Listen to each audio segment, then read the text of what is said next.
Bismillahirrahmanirrahim. Assalamualaikum warahmatullahi wabarakatuh.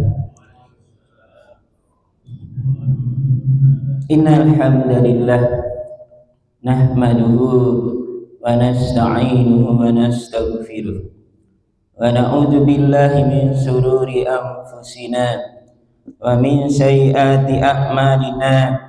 Man yahdihillahu fala mudilla lahu wa man yudlil fala hadiya lahu.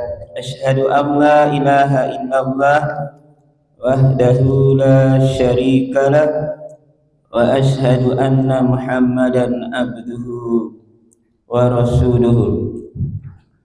Wa qala Allah ta'ala fi kitabihil karim, a'udzu billahi minasy syaithanir rajim. Bismillahirrahmanirrahim. Ya ayyuhalladzina amanu taqullaha haqqa tuqatih wa la tamutunna illa wa antum muslimun.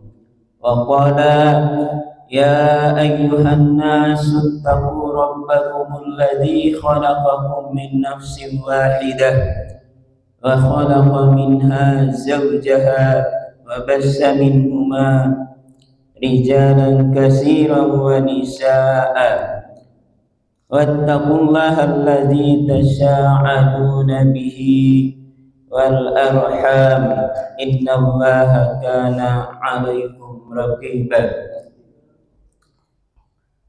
Wa qala hadisin Nabi sallallahu alaihi wasallam, la inna asdaqal hadisi kitabullah wa khairal hadi hadi Muhammadin sallallahu alaihi wasallam wa syarrul umuri muhdatsatuha wa inna kulla muhdatsatin bid'ah wa kulla bid'atin dhalalah wa kulla dhalalatin finnar. Sadaqallahul azim wa sadaqa rasuluhun nabiyil karim wa nahnu ala dzalika minasy syahidin. Alhamdulillah, hadirin dan hadirat yang dirahmati dan dimuliakan oleh Allah Subhanahu wa taala. Marilah pada kesempatan subuh hari yang berbahagia ini, subuh hari yang penuh barokah ini, kita senantiasa memanjatkan puja dan syukur kehadirat Allah Subhanahu wa taala, karena atas izin Allah Subhanahu wa taala kita bisa hadir di tempat yang mulia ini, di rumah Allah yang penuh rahmat, penuh barokah. Kita bisa melangkahkan kaki, bisa bangun subuh, itu semua atas nikmat, semua atas izin Allah Subhanahu wa taala. Bangun subuh itu termasuk perkara yang berat, kecuali bagi orang-orang yang beriman. Ini salah satu yang membedakan orang yang beriman dengan orang munafik, apalagi orang kafir ya. Orang munafik itu kita lihat dari sholat isyanya dan sholat subuhnya. Ini sholat, kita bisa melangkahkan kaki ke masjid, bisa mengikuti sholat subuh berjamaah, itu karunia, itu nikmat Allah yang sangat besar. Seperti hadis yang sudah dipahami bersama oleh para jamaah sekalian, rakaatul fajri khairum minad dunya wa ma fiha. Dua rakaat sholat sunnah yang kita laksanakan sebelum sholat subuh itu lebih besar nilainya dibandingkan dengan dunia dan isinya. Ini sebuah karunia ya. Coba dua rakaat yang kita laksanakan sholat sunnah ya. Ada sholat sunnah tahiyatul masjid, tapi di sini bisa juga sholat sunnah qobliyah subuh. Apalagi mungkin kalau bapak-bapak yang tadi malam bisa melaksanakan qiyamul lail, itu sangat luar biasa sekali pahala dan karunia yang akan diperoleh, yang akan didapat dari Allah Subhanahu wa taala. Sebagai umat Rasulullah Shallallahu alaihi wasallam, tidak lupa kita haturkan, kita kirimkan salam kepada beliau Rasulullah Shallallahu alaihi wasallam. Mudah-mudahan dengan sholawat serta salam yang kita haturkan kepada Rasulullah Shallallahu alaihi wasallam, nanti di yaumil qiyamah Rasulullah akan memberikan syafaat bagi umatnya, bagi hamba-hamba Allah Subhanahu wa taala, hamba-hamba pilihan yang rajin bersalawat kepada beliau. Kita jangan pelit bersalawat kepada beliau, karena Allah saja bersolawat, malaikat bersolawat kepada Rasulullah Shallallahu alaihi wasallam. Innallaha wa malaikatahu yusholluna 'alan nabi ya ayyuhallazina amanu shollu alaihi wasallimu taslima. Itu malaikat ya, Allah dan malaikat itu bersalawat kepada Rasulullah Shallallahu alaihi wasallam. Padahal Allah enggak butuh sama Rasulullah, malaikat enggak butuh sama Rasulullah, tapi kita yang butuh. Kalau kita pelit, enggak mau bersalawat kepada Rasulullah Shallallahu alaihi wasallam, berarti keimanan kita itu dipertanyakan. Cinta kita kepada Rasulullah Shallallahu alaihi wasallam itu dipertanyakan, padahal Rasulullah Shallallahu alaihi wasallam begitu cintanya kepada kita pada saat beliau menghadapi nazah, menghadapi sakaratul maut, apa yang diucapkan sama beliau itu umatku ya. Itu ketika sakaratul maut. Ya sudah sewajarnya kita bersalawat kepada beliau sallallahu alaihi wasallam. Hadirin jamaah salat subuh yang dimuliakan oleh Allah Subhanahu wa taala, pada kesempatan subuh hari yang berkah ini saya akan menyampaikan materi yang sebenarnya sudah saya sampaikan pada khutbah Jumat kemarin. Ya, hanya saja kalau di khutbah itu waktunya sangat sempit ya. Saya pernah khutbah di suatu masjid, sudah lewat 20 menit langsung ditegur sama takmirnya. Itu kadang khutbah itu dilemanya di situ ya. Sehingga materi yang mau kita sampaikan itu nggak bisa maksimal. Maka pada kesempatan hari ini, subuh hari ini, saya mungkin akan menyampaikan lebih detail tentang materi urgensi taubat ya. Ya, dimana masalah taubat ini seperti yang sudah dipahami bersama oleh kita ya, bahwa taubat itu adalah kewajiban fardu ain bagi setiap mukmin tanpa kecuali. Ini sudah disepakati oleh para ulama ahlus sunnah wal jamaah. Di prolog ini saya akan menjelaskan siapa itu ahlus sunnah wal jamaah. Ya, sekelumit saya jelaskan. Ahlus sunnah wal jamaah itu adalah golongan dalam Islam yang ibadahnya, kemudian akidahnya, kemudian ihsannya, imannya itu sesuai dengan apa yang diajarkan oleh Rasulullah dan para sahabat serta generasi as-sabiqunal awwalun, generasi awal. Nah, pertanyaannya, apakah kita sudah termasuk golongan ahlus sunnah wal jamaah? Jawabannya nggak perlu diuraikan sama saya di sini. Jawabannya kita kembalikan kepada diri kita sendiri. Sebab yang menjadi masalah karena ahlus sunnah wal jamaah ini sering menjadi klaim. Jadi setiap kelompok ya, Rasulullah itu pernah pada 14 abad yang lalu Rasulullah SAW itu sudah mengingatkan bahwa nanti di akhir zaman umat Yahudi akan terpecah menjadi 71 golongan. Kemudian umat Nasrani akan terpecah menjadi 72 golongan, dan umatku, kata Rasulullah SAW, akan terpecah menjadi 73 golongan. Dan 73 golongan itu Rasulullah mengumpulkan para sahabat keliling, melingkar, membuat lingkaran. Kemudian Rasulullah itu membuat garis-garis kecil, buat garis lurus, kemudian di kiri kanan garis lurus ini garis-garis kecil. Nih, di garis-garis kecil yang dibuat oleh Rasulullah, garis lurus itu adalah ahlus sunnah wal jamaah, golongan yang mengikuti Rasulullah dan para sahabatnya. Di kiri kanan ini yang begitu banyak, itu adalah golongan-golongan yang tersesat. Tapi semua golongan itu mengaku diri ahlus sunnah wal jamaah. Kalau mau tahu jawabannya, kita nggak usah sibuk cari kesalahan orang lain, tapi kita harus sibuk evaluasi, muhasabah diri kita ini. Apakah kita udah sesuai ibadah kita, kemudian iman kita,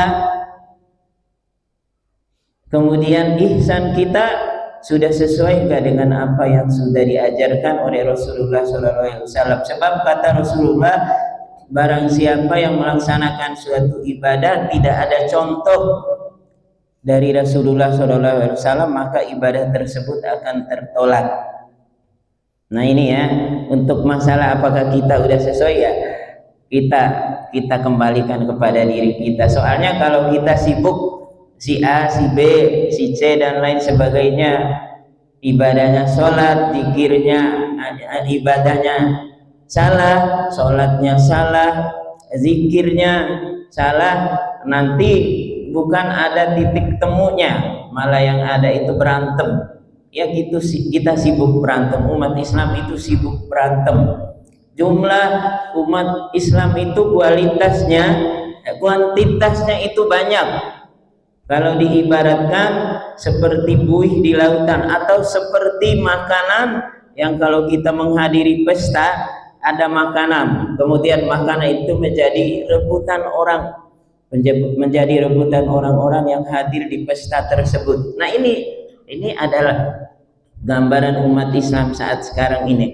Jadi jumlahnya, kuantitasnya banyak, tapi kualitasnya sedikit. Untuk masalah sepele kita sibuk berantem ya. Itu hanya sekedar prolog dari saya ya. Ya, kemudian tadi seperti yang saya sampaikan bahwa taubat yaitu salah satu perkara yang sudah disepakati,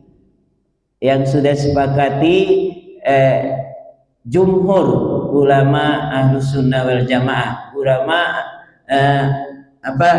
ashab yang ibadahnya, yang semua aktivitas kegiatan ibadahnya sesuai dengan apa yang diajarkan oleh Rasulullah SAW. Kemudian kenapa kita harus bertaubat? Hadirin jamaah yang dimuliakan oleh Allah Subhanahu wa taala, karena setiap kita ini ya, setiap individu setiap hari pasti melakukan kesalahan, pasti melakukan dosa dan kesalahan, terutama dosa-dosa yang kecil. Misalnya salah satu perkara yang paling mudah kita lakukan itu adalah berbohong. Ya, kita bilang, ditanya sama teman kita ya, Pak mau kemana? Lagi ada urusan ya, ada urusan penting, mau ke kantor ya, ya. Padahal tidak ke kantor dia. Nah ini sepele atau kita bercanda ya, kita bercanda, di mana dalam bercanda itu karena kita ingin supaya orang lain itu terhibur, supaya orang lain itu tertawa, supaya orang lain itu bahagia, supaya orang lain itu happy. Kita bercanda tapi bercandanya bohong. Nah ini perkara, termasuk perkara yang sangat oleh Rasulullah itu dijauhi. Yang ini yang bisa mendatangkan dosa ya. Ya mungkin belum, kita sebagai bapak-bapak ada bujangan di sini ya. Oh udah nggak ada ya. Ya atau mungkin pingin bujangan ya, untuk mendapatkan istri kedua ya, nggak apa-apa ya. Boleh ya, boleh Pak. Boleh, Al-Quran itu menganjurkan. Yang penting kita sanggup untuk berbuat adil, boleh ya. Kalau mau bujangan 2 kali Pak Eko ya, nggak apa-apa ya, yang penting ya, yang penting sanggup ya.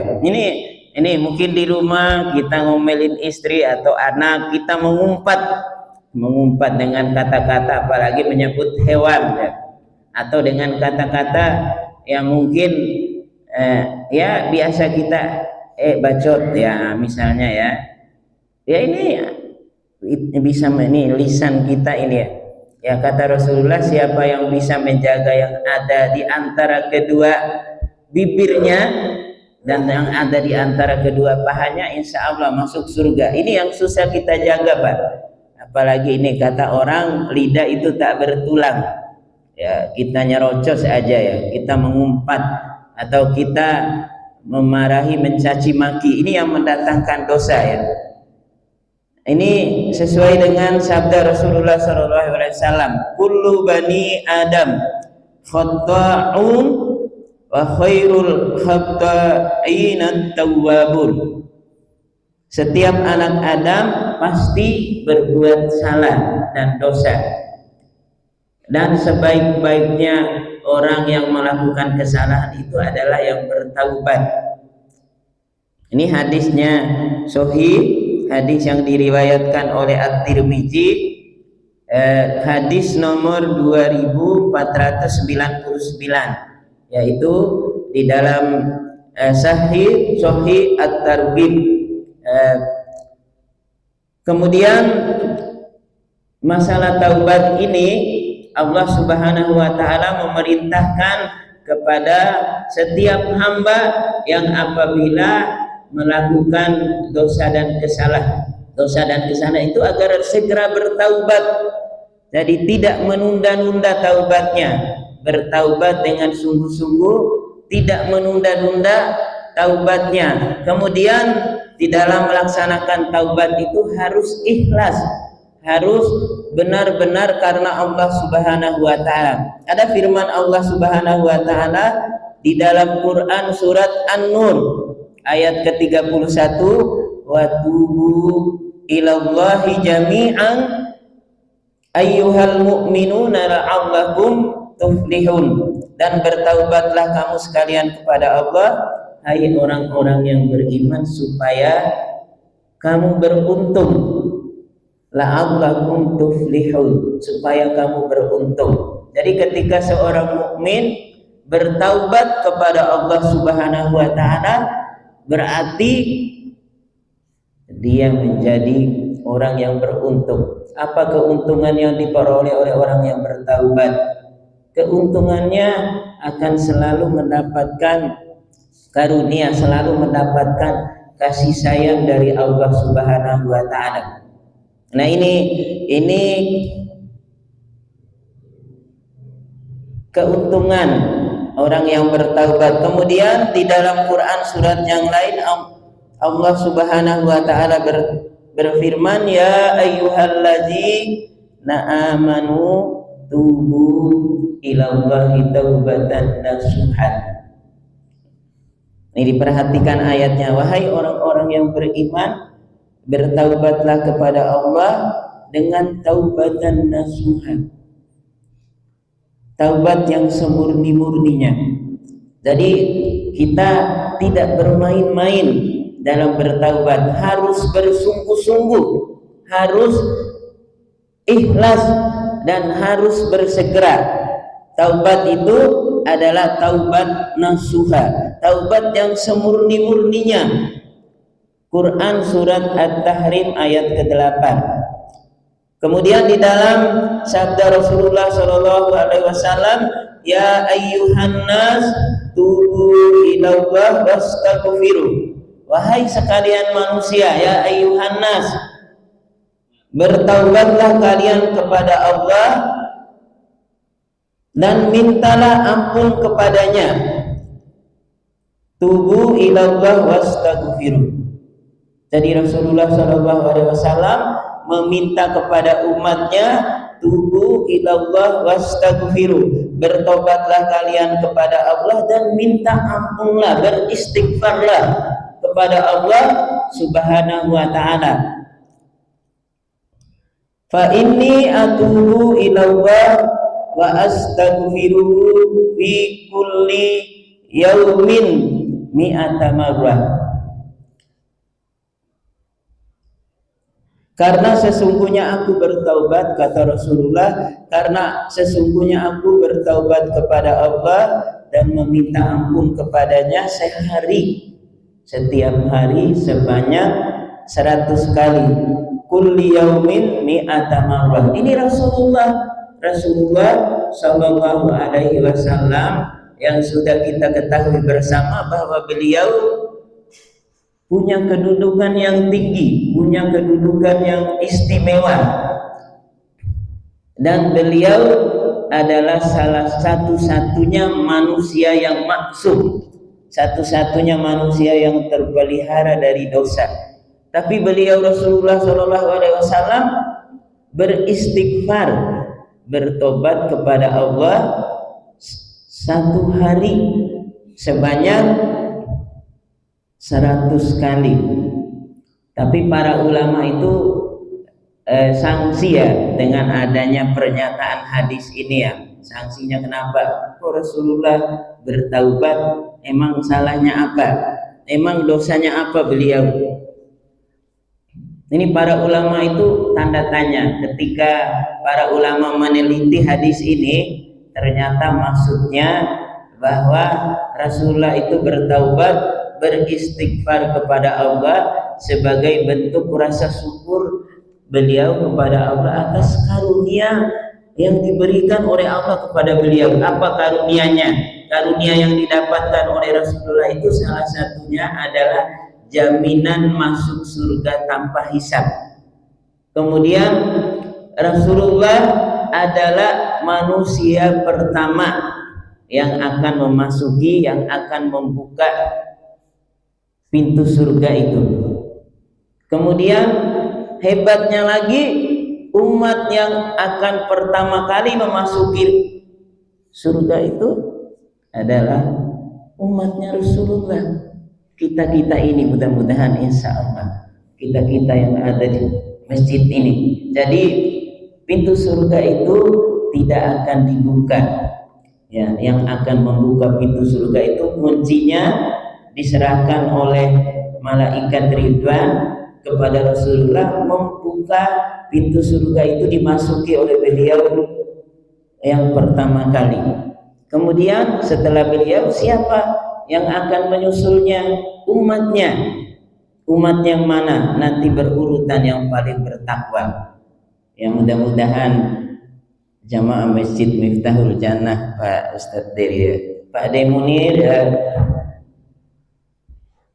mudah-mudahan bapak-bapak semua ya. Jadi umat Rasulullah ini luar biasa keistimewaan, keutamaan. Tapi kita jangan berharap, kita jangan menghayal masuk surga ya. Ingin masuk surga, tapi dosa, kemaksiatan tetap dilakukan. Silakan. Bahkan Allah sebenarnya silakan kalian berbuat dosa, memerintahkan kepada hambanya berbuat dosa. Syaratnya apa? Setelah kita berbuat dosa, kita bertaubat. Tapi taubatnya adalah taubat yang sungguh-sungguh. Nah ini ya, ini hadis Rasulullah SAW, hadisnya hadis riwayat Muslim. Bahkan di dalam salah satu hadis qudsi yang diriwayatkan oleh Abu Musa Abdullah bin Qais al-Ash'ari radhiyallahu anhu dari Nabi SAW, para hadirin jamaah sekalian, Rasulullah SAW di dalam hadis qudsinya itu menghamparkan tangannya pada malam hari untuk menerima taubatnya orang-orang yang melakukan dosa pada siang hari. Kemudian Allah Subhanahu wa taala menghamparkan tangannya pada siang hari untuk menerima dosa, untuk menerima taubatnya orang-orang yang melakukan dosa pada malam hari. Jadi 24 jam non-stop Allah Subhanahu wa taala menerima taubat hambanya. Bahkan begitu rahman, begitu kasih sayangnya Allah kepada hamba-hambanya, itu rahmat dan kasih sayangnya Allah itu lebih dahulu daripada murkanya. Coba kalau seandainya murkanya Allah itu lebih dahulu daripada kasih sayangnya, mungkin usia dunia itu tidak akan lama. Artinya apa? Artinya Allah Subhanahu wa taala membuka selebar-lebarnya pintu taubat. Nah, ketika seorang hamba niat melakukan kebaikan, itu sudah dicatat pahalanya oleh Allah Subhanahu wa taala. Apalagi ditambah setelah niat untuk melakukan kebaikan kemudian direalisasikan dalam bentuk perbuatan, itu pahalanya akan berlipat ganda. Sebaliknya, ketika seorang hamba berniat untuk melakukan kemaksiatan, untuk berbuat dosa, untuk berbuat kejahatan, ini baru niat, Allah tidak akan mencatatnya sebagai dosa sebelum niat melakukan dosa, niat melakukan kejahatan, niat untuk bermaksiat kepada Allah tersebut sebelum direalisasikan dengan perbuatan. Ini maksudnya apa? Ini maksudnya karunia Allah itu lebih besar daripada murkanya. Jadi kita ini misalnya niat mau mencuri, nggak jadi, ya hati kita itu melarang, malaikat mencegah kita untuk berbuat mencuri. Atau mungkin yang paling gampang kita lakukan, niat menggoda istri tetangga misalnya. Itu sebelum niat itu kita laksanakan, tidak tercatat dosanya, niat untuk berbuat jahat, berbuat maksiat. Menunjukkan kasih sayang, rahmat dan kasih sayang Allah itu sangat besar untuk hamba-hambanya.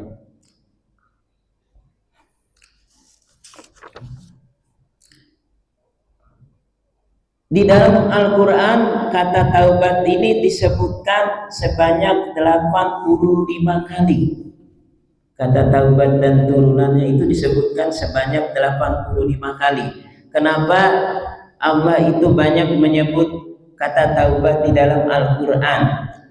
Banyak disebutnya kata taubat ini dipahami dan dijelaskan oleh para ulama di dalam berbagai kitab yang begitu banyak, bahwa menunjukkan taubat ini adalah sesuatu yang sangat penting, sesuatu yang sangat urgen bagi seorang hamba. Apa di antara urgensi taubat yang harus diketahui oleh kita bersama? Di antaranya yang pertama, bahwa karena taubat Allah Subhanahu wa taala menurunkan ampunan kepada hambanya. Allah berfirman, wa inni laghaffarul liman taba wa amana wa amila sholihan tsumma ihtada. Dan sesungguhnya aku maha pengampun bagi siapa yang bertaubat, beriman dan berbuat kebajikan kemudian tetap dalam petunjuk Allah Subhanahu wa taala. Quran surat Thaha ayat ke-82. Kalau kita kaitkan ayat ini dengan peristiwa yang pernah terjadi pada masa Bani Israel, ini saya yakin jamaah semua sudah pernah mendengar kisah ini. Jadi dikisahkan pada masa Bani Israel ada seorang pemuda gagah, maco, badannya kekar. Pemuda ini bisa dibilang termasuk al-ghozo dan tukang jagal. Kalau kita mendengar tukang jagal, ya mungkin yang biasa hadir ketika Idul Kurban ya tukang sembelih hewan kurban. Tapi tukang jagal di sini bukan sembarangan yang dijagalnya. Yang dijagalnya itu manusia, yang dibunuh itu manusia. Seorang pemuda yang jagoan ini, al-ghozo ini, tukang jagal ini telah membunuh 99 orang. Coba bayangin sama kita ya. Saya yakin bapak-bapak semua udah sering mendengar cerita ini ya. Ini ada hadisnya panjang ya Pak ya. Ada hadisnya dalam kitab ini. Kalau dibacakan hadisnya nanti bapak-bapak ngantuk ya. Ini hadisnya ada di dalam kitab ini halaman 94 sampai 2 lembar ya hadisnya ya. Tapi saya tidak membacakan hadisnya. Saya ingin berbagi cerita ya, mengingatkan cerita ini kepada para hadirin sekalian. Jadi tukang jagal ini ingin bertaubat. Kisahnya di hadisnya sahih ya. Kisahnya diceritakan oleh Rasulullah dalam hadisnya ya. Sudah menjagal membunuh 99 orang. Kemudian setelah membunuh 99 orang, dalam hatinya timbul rasa gelisah, dalam hatinya timbul niat dan keinginan untuk bertaubat kepada Allah Subhanahu wa taala. Kemudian dia, tukang jagal ini, preman ini, mendatangi seorang ahli ibadah, seorang rahib yang ahli ibadah, didatangi oleh dia, rahib yang ahli ibadah. Kemudian sampailah preman ini, al-ghozo ini, tukang jagal ini kepada ahli ibadah, kepada rahib, dan bertanya, wahai rahib, saya telah membunuh sebanyak 99 orang. Apakah masih ada kesempatan bagi saya untuk bertaubat kepada Allah? Dan apakah Allah akan menerima taubatnya saya yang sudah membunuh sebanyak 99 orang? Dijawab oleh rahib, oleh ahli ibadah ini tanpa pikir panjang, nggak ada ya, jahanam seperti kamu, atau mungkin bahasa orang sekarang brengsek seperti kamu, tidak ada tempat untuk bertaubat. Ya, tanpa, dengan ada jawaban yang singkat, padat, tanpa babi bu, ya sama tukang jagal ini dibunuh lagi, dihabisi ini seorang ahli ibadah ini, seorang rahib ini dibunuh lagi. Jadi genapnya berapa ini? Genapnya 100. Kalau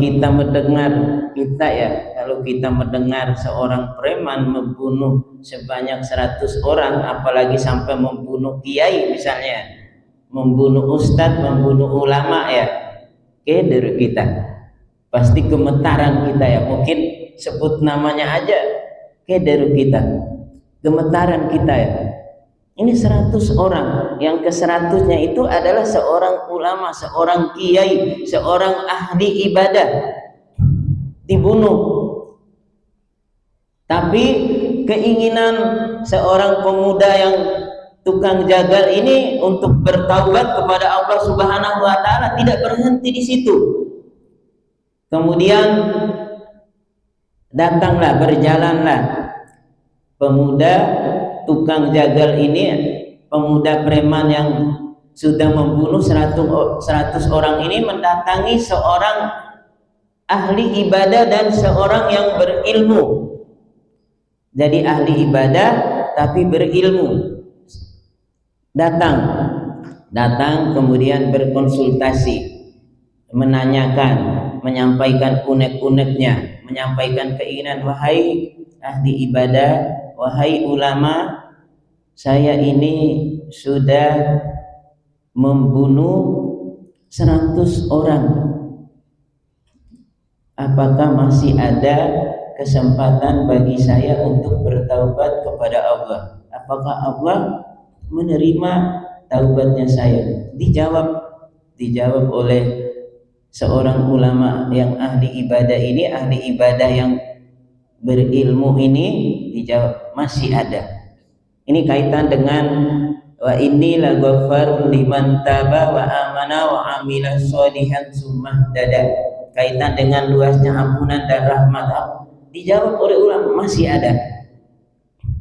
Jadi kesempatan untuk bertaubat itu tidak putus sebelum ada dua yang menyebabkan putusnya kesempatan bagi kita untuk bertaubat. Yang pertama najah itu ketika seorang hamba udah masuk sakratul maut, jadi taubat pada saat itu sudah putus. Kemudian yang kedua ketika terbitnya matahari di arah barat. Selama kedua unsur ini, kedua faktor ini belum hadir di dalam diri kita, di dalam diri seorang manusia, selama itu pintu taubat itu masih terbuka. Ini yang tukang jagal ini disarankan, dijawab oleh ulama yang ahli ibadah ini masih ada kesempatan, masih ada peluang bagi kamu untuk bertaubat kepada Allah dengan catatan kalau kamu bertaubat, kamu tinggalkan negeri tempat kamu melakukan pembunuh, negeri yang buruk ini, negeri yang jelek ini kamu tinggalkan, kemudian kamu menuju ke sebuah negeri nun jauh di sana, di mana di negeri itu banyak orang-orang yang melakukan ibadah, banyak orang-orang yang taat kepada Allah Subhanahu wa taala, banyak orang-orang yang berzikir mengingat Allah Subhanahu wa taala. Kamu pergi ke sana, kamu temui orang-orang yang berada di penduduk negeri itu yang selalu bertakwa kepada Allah Subhanahu wa taala, kemudian kamu bersama-sama mereka beribadah, berzikir kepada Allah Subhanahu wa taala agar taubat kamu diterima. Kemudian singkat cerita berjalanlah pemuda ini menuju ke negeri yang disarankan oleh ulama ini. Menuju ke negeri, belum sampai ke tempat tujuan sama Allah diwafatkan, meninggal. Baru di tengah perjalanan itu meninggal dunia. Kemudian di tengah kasus meninggalnya seorang pemuda yang tukang membunuh ini, seorang pemuda pembunuh ini, Allah mengutus dua malaikat, yang satu malaikat rahmat dan yang satu malaikat siksa, malaikat azab. Ini diturun kemudian menghampiri jenazah, mayat jenazahnya pemuda pembunuh ini, rebutan dua malaikat, malaikat rahmat dan malaikat azab rebutan. Ya, kata malaikat rahmat yang duluan berbicara, nah dia ini calon penduduk surga. Jadi Dijawab sama tidak, tidak, kata malaikat azab. Dia ini ahli neraka. Dia ini ahli neraka. Dia selama hidupnya sudah membunuh 100 orang, masa mau dimasukkan ke dalam surga? Tapi Allah Subhanahu wa taala mewahyukan kepada malaikat rahmat bahwa dia itu sudah berniat bersungguh-sungguh bertaubat kepadaku, maka dia termasuk golongan ahli surga. Tapi masih berantem, rebutan antara malaikat rahmat dan malaikat azab. Kemudian Allah Subhanahu wa taala mengutus salah satu malaikat penengah. Ya mungkin kalau kata Pak Hamim Pak Hamdani, ya mungkin hakim ya, penengah, bukan advokat ya, tapi hakim yang akan memutuskan. Ya dikirim malaikat penengah. Kata malaikat penengah, ukurlah jarak jarak antara negeri yang menjadi niatnya seorang pemuda ini untuk bertaubat dengan jarak negeri tempat dia melakukan kejahatan dulunya. Ukurlah mana yang paling dekat. Kalau jenazah pemuda ini lebih dekat kepada negeri tujuan untuk bertaubat kepada Allah, itu berarti dia termasuk penduduk surga. Kalau lebih dekat kepada negeri tempat dia melakukan kemaksiatan, membunuh 100 orang, itu berarti dia termasuk ahli neraka. Diukurlah negeri tersebut. Yang ternyata setelah diukur, yang lebih dekat adalah negeri tujuan pemuda ini untuk bertaubat kepada Allah Subhanahu wa taala. Tapi kata hadis, diperkuat oleh hadis itu, katanya sebenarnya masih jauh negeri tempat niatnya untuk bertaubat, tapi Allah dekatkan. Jadi Allah itu lipat bumi itu dekatnya hampir sejengkal. Tapi sejengkal untuk ukuran Allah ya, bukan seperti ukuran kita ya. Jadi dekatnya itu dilipat, padahal masih jauh dilipat. Ini menunjukkan apa? Menunjukkan bahwa rahmat karunia Allah itu, ini pemuda ini belum sempat sholat kok.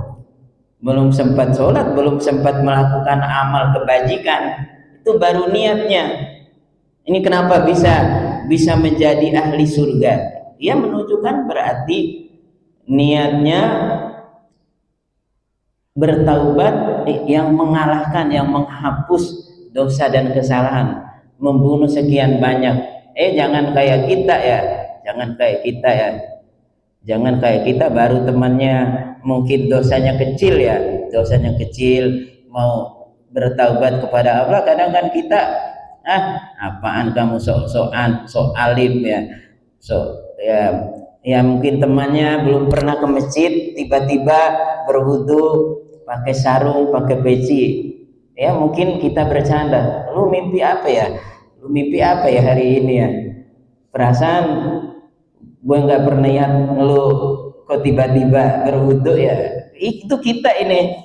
Nah, kita ini kalau dalam bahasa sehari-harinya, itu bahasa sehari-harinya ya Bu, bahasa gaulnya kita, bahasa akrabnya kita dengan teman-teman kita ya. Teman kita yang tadinya nggak pernah sholat tiba-tiba berwudu, kok kita bahasanya seperti itu. Harusnya bahasanya kita itu alhamdulillah ya. Apalagi ini, coba saya lihat ya, mohon maaf saya melihat jamaah masjid Miftahul Jannah sedikit, padahal warga Mekarsari Permai yang mungkin pengecualian ya, yang non muslim ya. Saya baca spanduk sebelum saya tinggal di sini, itu kakaknya itu 3.000 kakak ya. Itu kalau pada ya 3.000 ya, mungkin 1.000 kakak ya.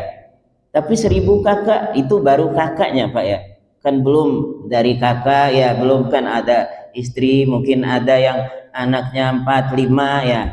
Ya, itu kan lebih banyak, tapi yang hadir di masjid itu sedikit. Ini menjadi tanda tanya bagi kita ya. Tapi kalau ada temannya yang tadinya jarang ke masjid mau ke masjid, jangan bilang mimpi apa kamu ya.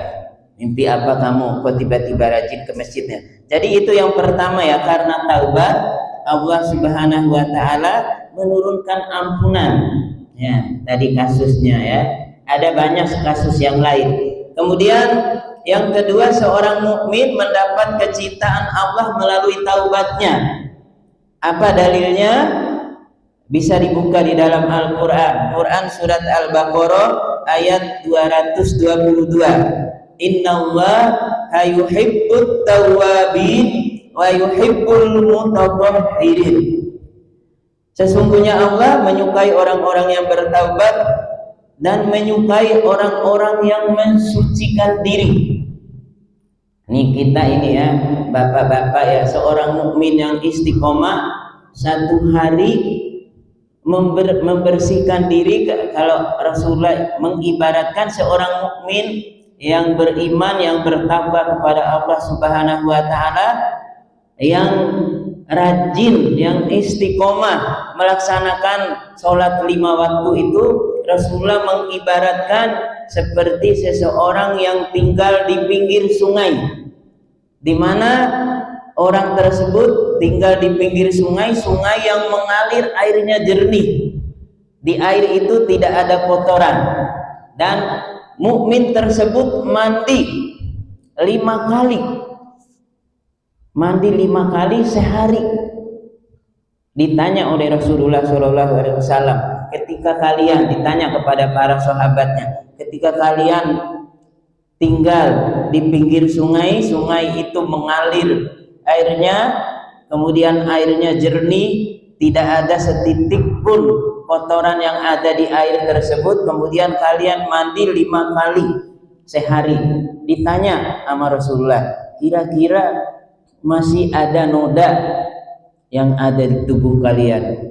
Masih ada daging enggak kira-kira yang ada di tubuh kalian? Dijawab oleh para sahabat, tentu saja enggak ada Rasulullah. Kita ini kalau seorang hamba sudah dicintai oleh Allah Subhanahu wa taala, itu adalah orang yang beruntung. Kenapa beruntung? Karena ketika Allah Subhanahu wa taala cinta kepada seorang hambanya, Allah memanggil malaikat Jibril yang merupakan pemimpin para malaikat. Wahai malaikat Jibril, ke sini malaikat Jibril. Wahai malaikat Jibril, wahai Jibril, aku mencintai fulan. Maka kamu harus mencintainya. Ini kata Allah kepada malaikat Jibril, pemimpin para malaikat, aku mencintai fulan. Maka wahai Jibril, cintailah olehmu fulan.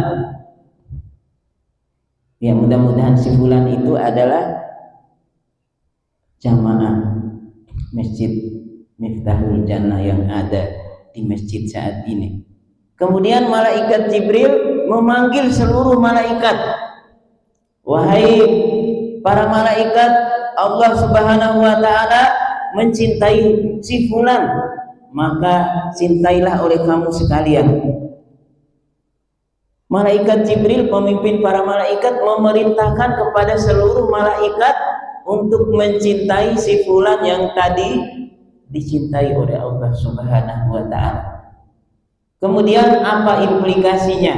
Apa dampaknya bagi orang yang dicintai oleh Allah Subhanahu wa taala, kemudian dicintai oleh malaikat Jibril, kemudian dicintai oleh seluruh malaikat yang ada di langit, dan dicintai oleh seluruh malaikat yang ditugaskan untuk menjaga manusia? Apa implikasinya? Apa akibatnya?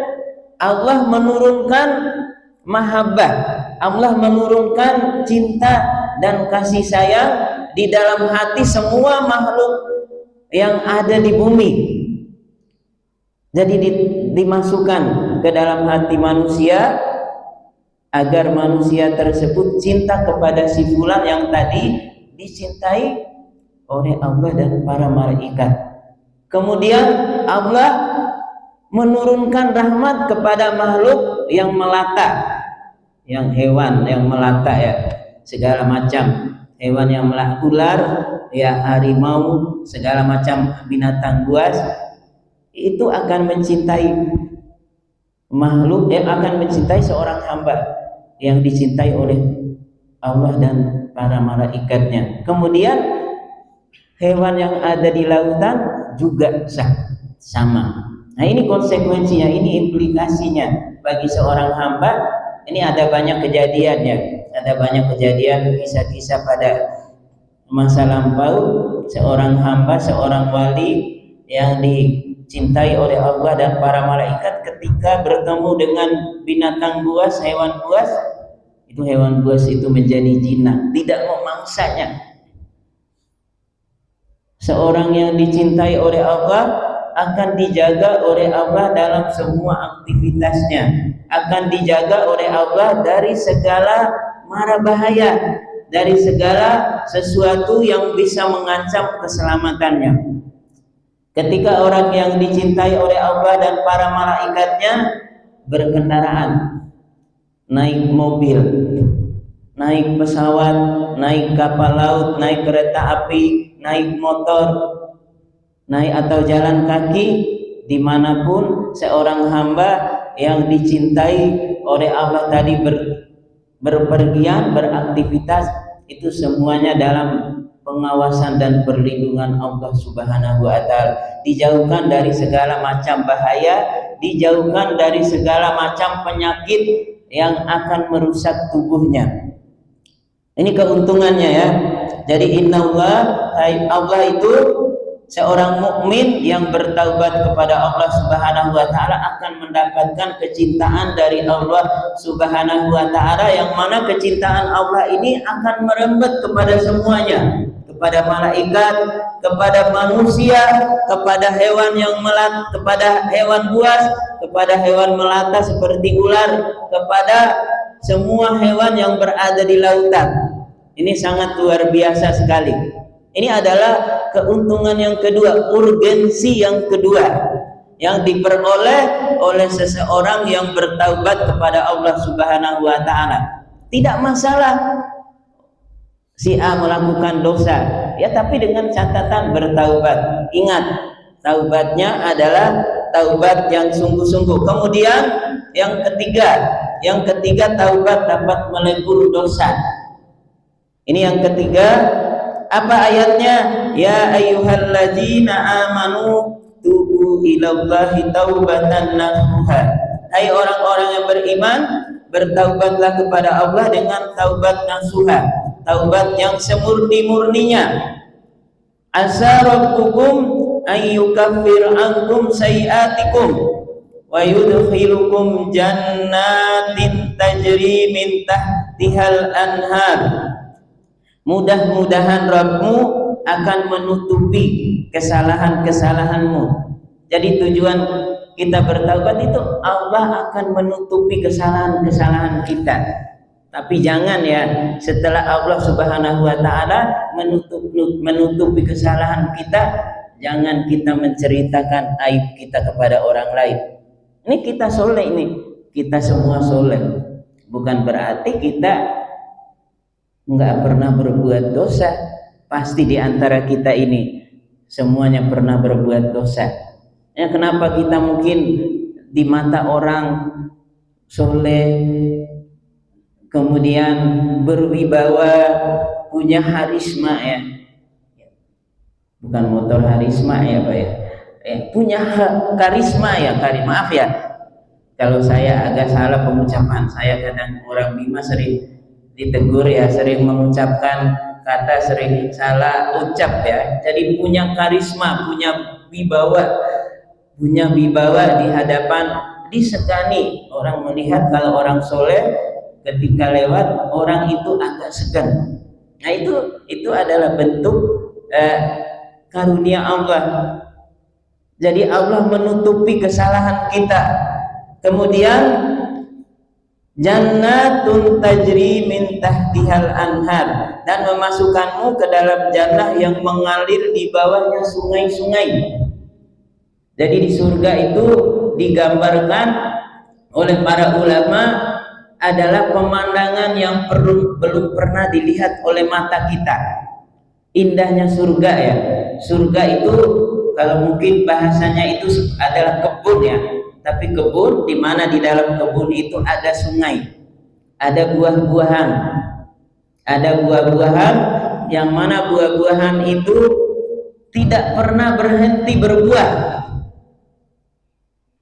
Kan kalau buah-buahan di dunia itu ada musimnya, ada musim mangga, ada musim durian, ada musim rambutan, ada musim buah-buahan yang lain. Tapi di surga itu buah-buahan itu tidak pernah berhenti berbuah.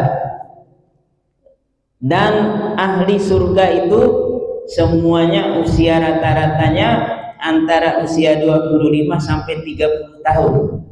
Lagi kalau seorang laki-laki itu lagi puncak tampannya, lagi puncak gantengnya, lagi dikejar-kejar oleh gadis-gadis gelis ya kata orang Sunda ya. Ini ya gadis-gadis cantik. Nah ini kalau pemuda-pemuda surga itu tampan. Kalau saking tampannya, kalau seumpama wajahnya penduduk surga itu nongol di malam yang gelap gulita, kemudian tersenyum, maka malam itu akan menjadi terang benderang.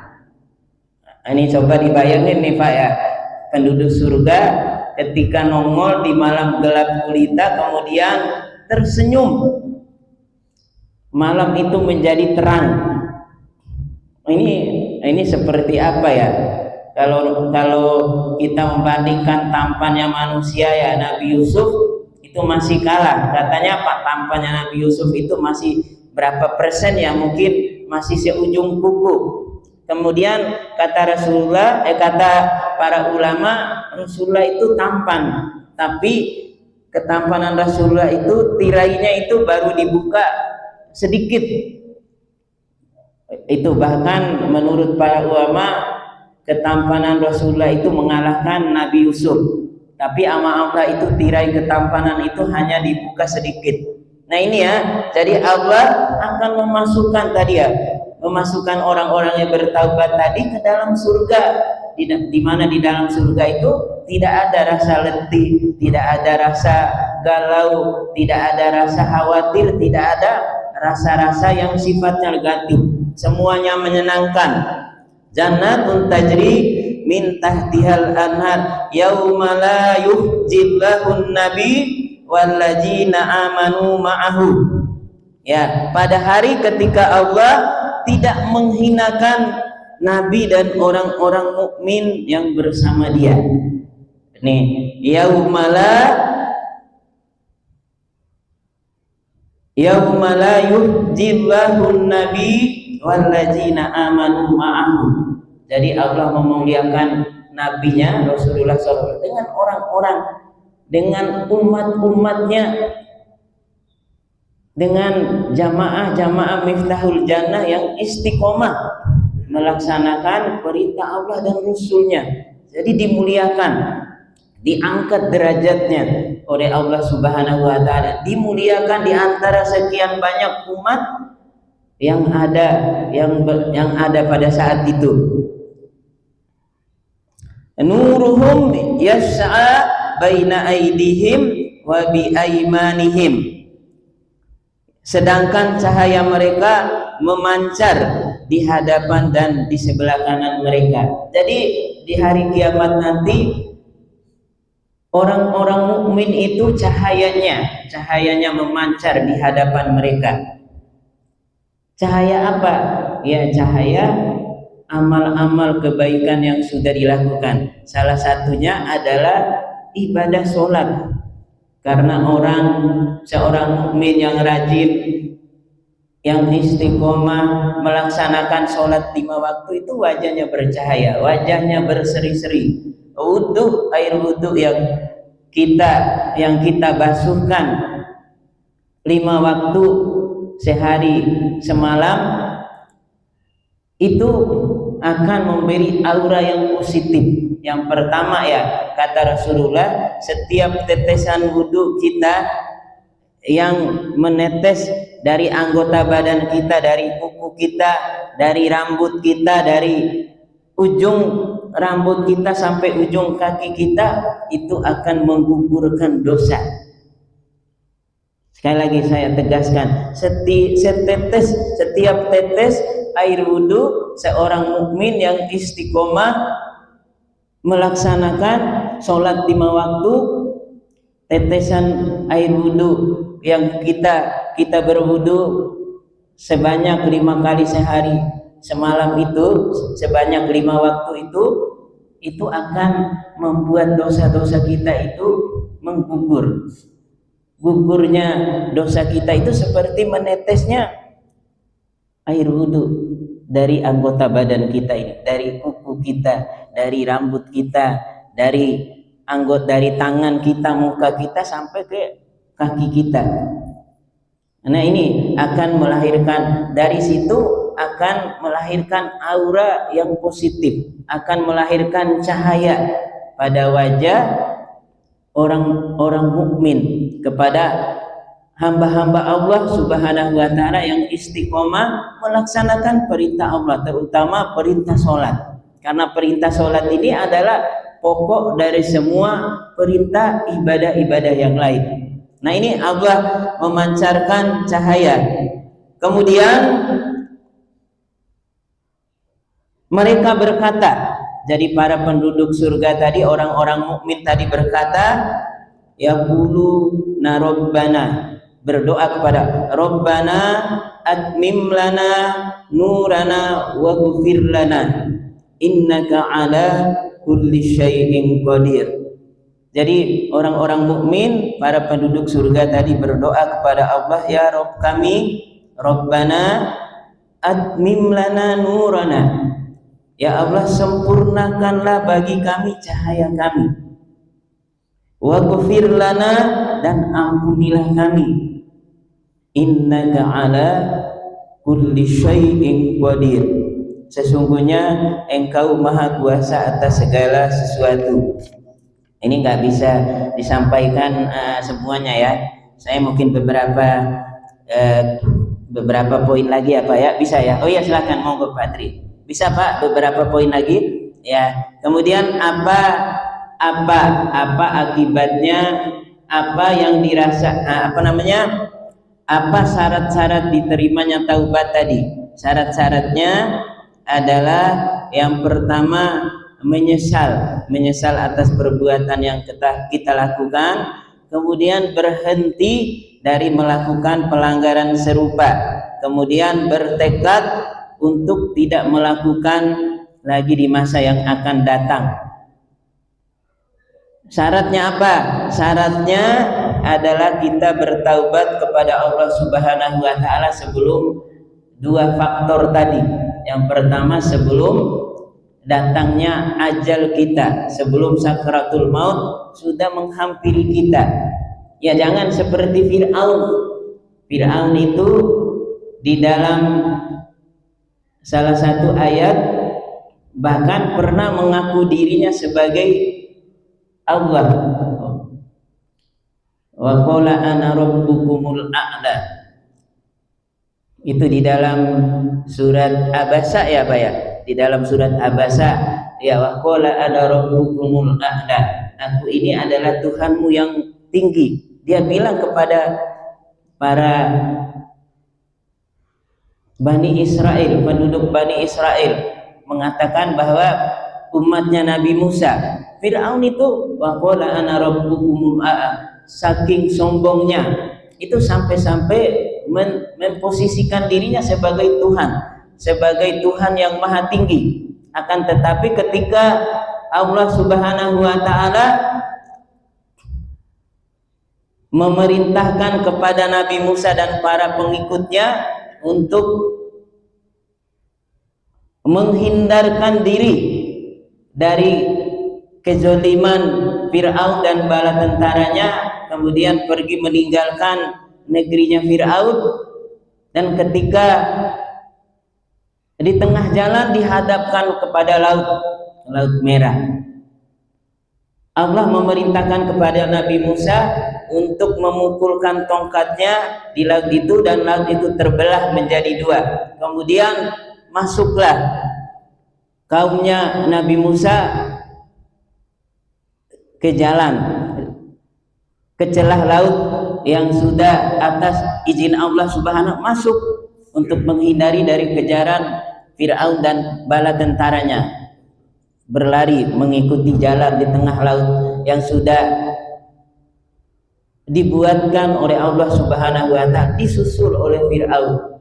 Dan ketika Fir'aun sudah semakin dekat kepada Nabi Musa dan kaumnya, dan Allah dengan kuasanya mengembalikan laut itu, kemudian tenggelam Fir'aun dengan bala tentaranya, di mana pada saat Fir'aun itu tenggelam baru mengakui adanya Allah Subhanahu wa Ta'ala. Ini ada ayatnya ya, ada ayatnya, Quran surat Yunus ayat ke-90 dan 92. Dan kami selamatkan Bani Israel melintasi laut, kemudian Fir'aun dan bala tentaranya mengikuti mereka untuk menjolimi dan menindas mereka, sehingga ketika Fir'aun hampir tenggelam, dia berkata, ya ini kata Fir'aun, hatta ija adrakahul gharq qala amantu annahu la ilaha illallazi amanat bihi banu Israel wa ana minal muslimin. Apa kata Fir'aun? Aku percaya bahwa tidak ada Tuhan melainkan Tuhan yang dipercayai oleh Bani Israel, dan aku termasuk orang-orang yang berserah diri. Ini kata Fir'aun ketika sudah ditenggelamkan oleh Allah Subhanahu wa Ta'ala di Laut Merah. Tapi apa jawab Allah? Jawabnya Allah, al-ana wa qad awsayta qablu wa kunta minal mufsidin. Dijawab oleh Allah, ya padahal sesungguhnya, mengapa ya Allah menjawab dengan tegas, mengapa baru sekarang kamu beriman padahal sesungguhnya engkau telah durhaka sejak dahulu. Ya, taubatnya Fir'aun tidak diterima. Dan apa pelajaran yang kita ambil dari kasusnya Fir'aun? Muminya Fir'aun masih disimpan di museum yang ada di Mesir sana. Apa tujuannya? Itu adalah ibrah, itu adalah pelajaran bagi kita, pelajaran bagi orang-orang yang sombong. Tapi kata Allah di sini, kebanyakan manusia tidak mengindahkan tanda-tanda kekuasaan kami. Wa inna katsiran minan nas an ayatina laghafilun. Ya, di dalam Al-Quran itu banyak sekali kata-kata supaya kamu memikirkan, la'allakum tatafakkarun, supaya kamu merenungkan ketika ada tanda-tanda, ketika ada hikmah-hikmah peristiwa seperti Fir'aun ini. Ya, tujuannya adalah supaya manusia itu manusia-manusia yang melakukan kezoliman, supaya manusia yang masih melakukan dosa dan kemaksiatan kepada Allah Subhanahu wa Ta'ala mau bertobat, tidak lagi melakukan kemaksiatan itu. Jangan sampai ketika kita sudah dijemput oleh ajal kita, ketika kita sudah sakratul maut, baru kita mengakui, baru kita beriman, baru kita mau bertobat kepada Allah Subhanahu wa Ta'ala. Allah mengatakan seperti kasus, tidak. Kenapa kamu baru beriman sekarang? Kenapa dari dulu kamu tidak mau beriman, tidak mau bertobat kepadaku? Jadi yang menjadi catatan bagi kita semua, supaya kita bertaubat kepada Allah, jangan sampai kita tunggu ajal kita menjemput. Jangan sampai matahari sudah terbit di arah barat. Nah, apa bentuk taubat kita diterima oleh Allah Subhanahu wa taala? Akibatnya yang pertama, orang yang dekat kepada Allah, orang yang bertaubat kepada Allah, ya ini terakhir ya sebelum saya tutup, apa implikasinya itu akan timbul sakinah, di dalam dirinya, ada ketenangan. Orang-orang yang beriman itu ketika melakukan kemaksiatan sedikit saja itu ada rasa gelisah, ada rasa berdosa, bersalah di dalam dirinya, dia nggak tenang. Ini orang yang beriman. Jadi orang beriman, orang yang berdosa ketika bertaubat kepada Allah, timbul, lahir sakinah, ketenangan di dalam hatinya, ketenangan di dalam jiwanya, jauh dari rasa galau, jauh dari rasa khawatir, jauh dari berbagai macam perasaan-perasaan negatif. Kemudian taubat kita supaya berjalan dengan baik, kita harus mencari teman-teman yang soleh. Ini kayak di sini, kita harus mencari bergaul dengan teman-teman yang soleh. Rasulullah mengibaratkan dalam pergaulan ini, kalau kita berteman dengan pandai besi, tukang besi, kita akan mendapatkan bau apa? Bau asap dari pandai besi yang mungkin membakar besi yang akan dibentuk jadi golok, jadi berbagai macam perkakas rumah tangga, perkakas senjata, ya kita bergaul dengan pandai besi, kita akan kecipratan bau asapnya. Kemudian kalau kita berteman dengan tukang minyak wangi, orang yang jual minyak wangi, kalaupun kita nggak bisa membeli minyak wanginya, ya minimal kita akan kecipratan aroma wanginya. Kemudian orang beriman itu sadar bahwa selama dia hidup itu peluang kesempatan untuk melakukan dosa itu ada. Maka doanya apa ya? Muqallibal qulub tsabbit qalbi ala dinik. Ya Allah, tetapkanlah hatiku ya di atas dinmu, di atas agamamu. Doa ini adalah meminta kepada Allah memohon kepada Allah Subhanahu wa taala supaya kita diteguhkan untuk memegang kebenaran, untuk melaksanakan ajaran Allah Subhanahu wa taala. Apa doa Rasulullah sallallahu alaihi wasallam agar selalu berada dalam cahaya? Doanya, Allahumma ja'al fi qalbi nuran, supaya dimasukkan cahaya dalam hatinya.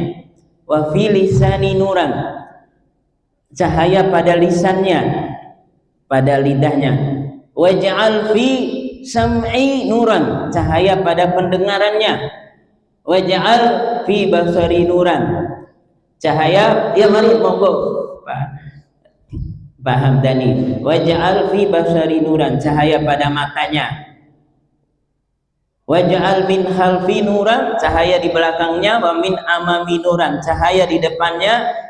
Wa ja'al min fawqi nuran, cahaya di atasnya. Wa min tahti nuran, cahaya di bawahnya. Allahumma a'tini nuran, ya Allah, anugerahkanlah kepadaku cahaya. Ini doanya Rasulullah SAW. Ini barangkali materi yang bisa saya sampaikan pada kesempatan subuh hari ini. Mohon maaf ya kalau nggak ada tanya jawab, udah agak lama ya saya menyampaikan materinya ya. Nanti bisa kita ngobrol ya kalau Pak Rasya ya, kalau nanti ada yang mau ditanyakan atau bapak-bapak semua ya, karena saya udah agak lama menyampaikan materinya. Itu saja barangkali materi yang saya sampaikan pada kesempatan subuh hari ini. Urgensi taubat, pentingnya taubat bagi seorang mukmin. Kemudian apa dampak dan implikasinya bagi seorang mukmin yang bertaubat kepada Allah Subhanahu wa taala. Sesungguhnya kebaikan itu hanya datangnya dari Allah Subhanahu wa taala, karena beliau adalah pemilik semua kebaikan yang ada di langit yang ada di bumi ini. Adapun kesalahan dan kekurangan yang saya sampaikan itu karena minimnya ilmu saya, karena kurangnya ilmu saya. Saya jujur saja masih membutuhkan bimbingan dari bapak-bapak semua ya, dari Pak D. Munir, dari Pak Ketua DKM, dari semua jamaah yang ada di kesempatan subuh hari ini. Jadi mohon saya ditegur kalau ada yang salah dan kurang. Mari kita tutup majelis kita ini dengan doa, dengan membaca hamdalah dan doa kafaratul majlis.